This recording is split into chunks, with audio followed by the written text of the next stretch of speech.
법무부 소속 출입국 외국인 사무소 직원들이 불법 체류자를 단속하는 과정에서 폭력을 써 논란이 되고 있습니다. 심지어 붙잡힌 외국인은 불법 체류자도 아니었습니다. 합법적으로 국내에 체류하고 있는 유학생이었는데요. 신분을 확인하고도 닷새나 붙잡아뒀습니다. 취재 기자와 함께 자세히 알아봅니다. 오태인 기자. 네, 경남 취재본부입니다. 네, 폭력 쓴 것도 황당한데 불법 체류자가 아니었다니 더 황당합니다. 어떻게 이런 일이 발생했는지 먼저 경위부터 설명해 주시죠. 네, 집단 폭행은 지난달 16일 오후 3시 30분쯤 경남 함안군 칠엄면에서 발생했습니다. 창원 출입국 관리사무소 단속반 직원과 조사계 직원들이 불법 체류자로 오인한 한 외국인을 집단 폭행한 건데요. 하지만 폭행을 당한 외국인은 합법적으로 국내에 체류하던 유학생이었습니다. 유학생은 24살로 우즈베키스탄에서 대학을 졸업하고 영어 교사로 일하다 올해 2월 경기도에 있는 한 대학원에 입학하면서 국내로 들어왔습니다. 방학을 맞아 지인이 있는 하만에 내려와 상하수도 매설 아르바이트를 하다 폭행을 당한 건데요. 유학생은 나무 아래서 휴식을 하고 있는데 갑자기 출입국 관리사무소 직원이 나타나 팔을 붙잡고 끌고 가려 했다고 주장하고 있습니다. 왜 잡아가려는지 설명을 요구하자 느닷없이 얼굴을 폭행하며 넘어뜨렸고 3명이 더 합세해 폭행을 당했다는 것이 피해 유학생의 설명입니다. 네, 유학생 입장에서는 너무 억울할 것 같은데요. 단속 과정, 조사 과정에서도 부당한 대우를 받았다. 이렇게 주장을 하고 있다고요? 네, 그렇습니다. 우선 단속 과정입니다. 피해 유학생은 출입국 관리사무소 직원들이 단속 과정에서 미란다 고지가 없었다고 주장했습니다. 단속반 직원들이 법무부 출입국 소속으로 공무집행을 하고 있다는 말도 없었고 신분증과 영장 제시도 없이 체포했다는 겁니다. 또 강제보호조치 이후 조사 과정에서도 부당한 대우를 받았다고 말했는데요.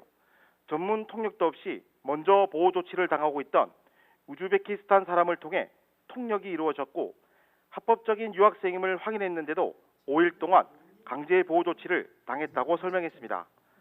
또 보호 조치를 당한 이틀 동안 폭행 후유증으로 머리와 허리가 아파 제대로 잠을 자지 못했고 구금이 풀리고 열흘이 넘었지만 여전히 두통에 시달리고 있다고 말했습니다. 결국 피해 학생에게는 취업 신고를 하지 않았다는 이유로 벌금 50만 원이 부과됐습니다. 피해 유학생은 가해자 처벌과 정신적 피해에 대한 보상을 요구하고 있습니다. 네, 이 합법적으로 체류한 유학생을 도대체 왜 이렇게 대우했는지 이해가 가지 않는데요. 출입국 관리사무소 쪽에서는 뭐라고 설명하고 있습니까? 네, 사건 당시 현장에 있던 러시아인과 피해 유학생 등 2명이 사건 현장에서 일을 하고 있었는데요. 네. 러시아인은 불법 체류자였습니다. 창원 출입국 관리사무소 측은 러시아인을 먼저 단속하고 피해 유학생도 의심의 여지가 있어 확인하는 과정에서 몸싸움이 발생했다는 겁니다. 피해 유학생에게 직원들이 접근하니 새로 된 도구를 잡으며 일어섰고 이를 저항으로 보고 제압했다는 겁니다. 단속 과정에서 직원들이 순직한 사례도 있고 부상 위험과 도주의 우려가 있어 몸싸움이 이루어졌다고 해명했습니다. 미란다 고지에 대해서는 먼저 제압을 하고 승합차에서 미란다 고지가 이루어졌다고 말했습니다. 5일 동안 강제 보호 조치를 한 것은 유학생의 불법 취업을 하는 과정이 늦어졌다고 설명했습니다. 불법 취업도 강제 퇴거 대상이다 보니 피해 유학생을 고용한 고용주와 피해 학생이 다니던 대학원의 확인이 필요했다고 말했습니다. 네. 사건이 발생하고 날 뒤 대학원 측의 탄원서를 받고 뒷날 피해 학생을 바로 풀어줬다고 해명했습니다. 네, 억울한 일을 당한 유학생 아무쪼록 몸과 마음에 남긴 상처가 빨리 아물었으면 좋겠습니다. 지금까지 오태인 기자였습니다. 고맙습니다.